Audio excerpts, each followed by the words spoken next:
Hello everybody, this is Valencia and welcome to my channel Balloons and Business, where I show you the business of balloon and event decor.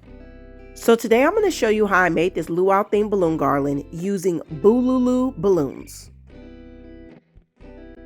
Bululu Balloons is an up-and-coming balloon brand that I've been seeing on social media for a while now. I was always attracted to this brand because of its color offerings, but I always wondered about the quality. Bululu Balloons was generous enough to send me some samples to try out for this setup. So if you want to see my review on these balloons as well as how they held up in this summer heat, just stay tuned. So Bululu Balloons shipped my package on June 1st and I received it on June 4th, so it was a pretty quick delivery time. The first thing I noticed about this brand was the pretty packaging and the even prettier colors of the balloons. The colors that I used were robin egg blue, papaya yellow, orange, and fuchsia pink. I will list the colors as well as their codes in the description box below this video, and I will pin it to the top of the comment section as well as leaving a link to where you can purchase these balloons. They also sent me this nice color key. Now the sizes that I used were 5-inch, 12-inch, and 18-inch balloons. When filling on the balloons for the first time, I noticed that they were smooth, but they weren't as thick of a latex as Sempertex or Tuftex brand balloons. With that being said, the balloons blew up nice and opaque. They were not see-through. The color looked really nice. And the necks of the balloons had a decent enough stretch. So I started off by blowing up my 12-inch balloons 2 at a time and tying them together into dupes. I underinflated them to about 8.5 to 9 inches. And my 18-inch balloons, I underinflated to between 15.5 and 16 inches. Now, underinflating my balloons was really crucial for me this day because not only did I want to get a nice round shape, but I was going to be setting up outside in the park and it was a 90-something degree day. Heat expands latex, and you want to make sure you leave enough room in that latex to decrease the chances of the balloons popping. So to blow up my 5-inch balloons, I decided to use the small nozzles to my electric balloon pump. Now the balloon pump that I had before, I wasn't able to successfully do this. My small nozzles wasn't working. And so I just used my hand pump and I was too lazy to go and buy another balloon pump. So finally I bought another one where the nozzles worked really well. So now I'm using my electric balloon pump to blow up my 5-inch balloons. Now, I know I've said this before, but the colors were really, really nice. That's one thing I will say about Bululu balloons is that they have some really nice colors and the balloons are really shiny looking in comparison to some of the other brands that I use, which the colors sometimes can come out a little bit dull. I also like that the balloons don't blow up too cone shaped because it makes it really easy for me to round these balloons out. And now I'm going to be making my clusters by twisting together 3 dupes or 6 balloons. I'm going to be twisting together 2 12-inch dupes and 1 18-inch dupe per cluster. When twisting your dupes together, you want to make sure you double twist so that they do not pop out of the clusters.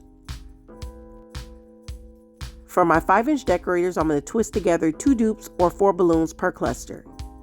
So I'm going to show you 2 ways I connect my clusters. The first way is I'm going to take a 260 balloon and I'm going to tie the ends together to make a rubber band. And I prefer using 260s over real rubber bands because 260s are more flexible. Then I'm going to take one cluster and I'm going to wrap that 260 around a couple balloons in the cluster. Then I'm going to take another cluster and wrap that same 260 around a couple balloons in that cluster. And that is how I'm connecting my clusters using the 260 method. Now I prefer to wrap my 260 balloons around the smaller balloons in the cluster because it's easier and you can get more balloons wrapped into the 260. When making your balloon garland base, which is what I'm making right now, you can do any pattern you want with your colors. So the second method that I'm going to be using to connect my clusters is the balloon neck method. Okay, so I'm going to take one neck from one balloon in one cluster and one neck from one balloon in another cluster, and I'm going to tie them together. This makes for a nice tight fit. With that being said, this is a more difficult method. It does take more practice to do, and it will wear your fingers out a little bit, but it does make for a nice tight balloon garland.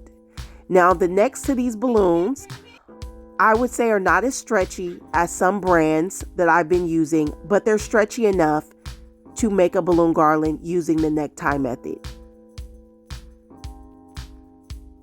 So here are 2 mini garlands that I made using the 2 different methods. So to save on material, I decided to use the necktie method to make the majority of my balloon garland base. I decided to make 2 separate balloon garlands. One was 8 clusters long using a total of 48 balloons, and the other one was 5 clusters long using a total of 30 balloons. I also made a bunch of clusters of 4 12-inch balloons to use as fillers, as well as all my clusters of 5-inch decorators before going to the park. This is how my balloons look like packed in my van using my king-size mattress bag.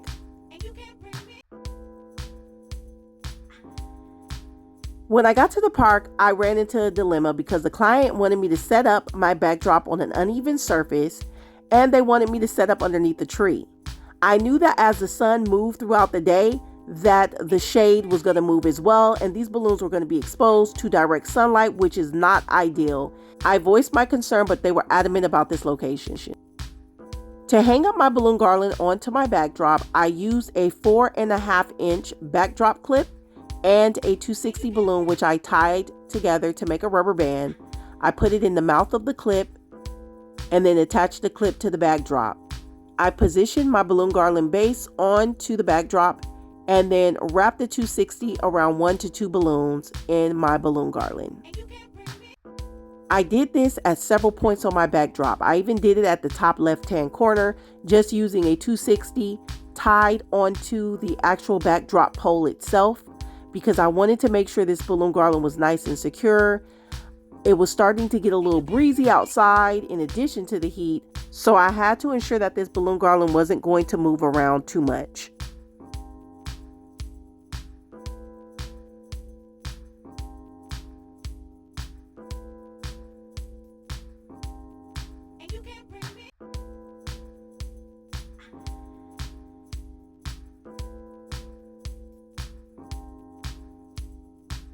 Now, if you notice on the bottom left, I did lay some plastic on the grass so that the balloons wouldn't pop at the bottom.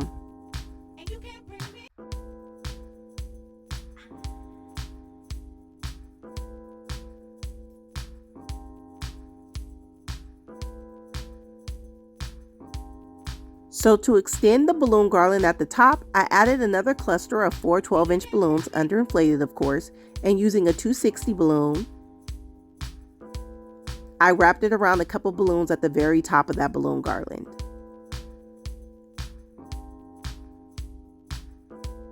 Then I added the other smaller balloon garland to the other side using the same method with my backdrop clips and 260 balloons. To extend this smaller balloon garland, I also added clusters of 4 balloons using 260s.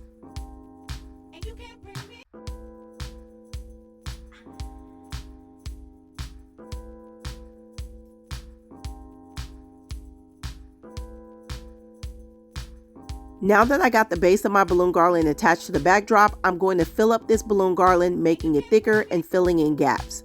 So again, I'm going to be using my 260 balloons that I tied together into rubber bands and just wrapping it around a couple of balloons in the pre-existing balloon garland to thicken it up.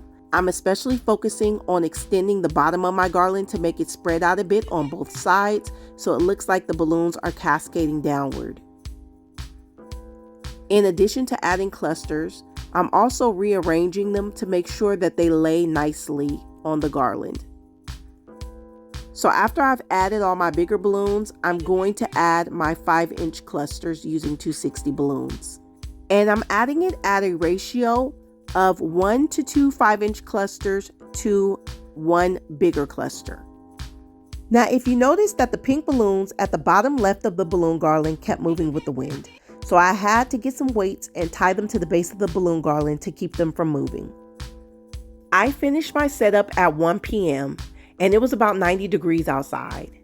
I came back at 5:30 p.m. to clean up my setup, and only a few balloons on the left-hand side had popped. So I will say that Bululu balloons passed my outdoor test.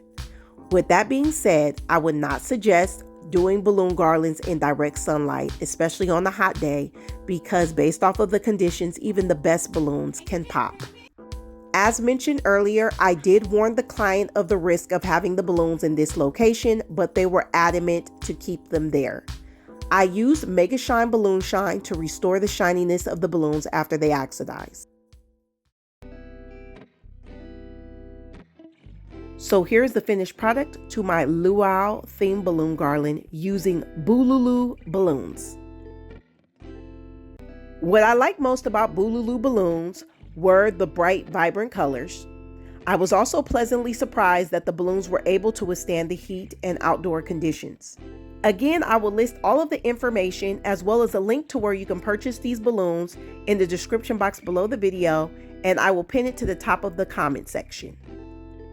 If you enjoyed this video and found it helpful, go ahead on and like it, and please subscribe, and you'll get notifications on future videos on balloon and event decor. And until next time, I will see you guys later.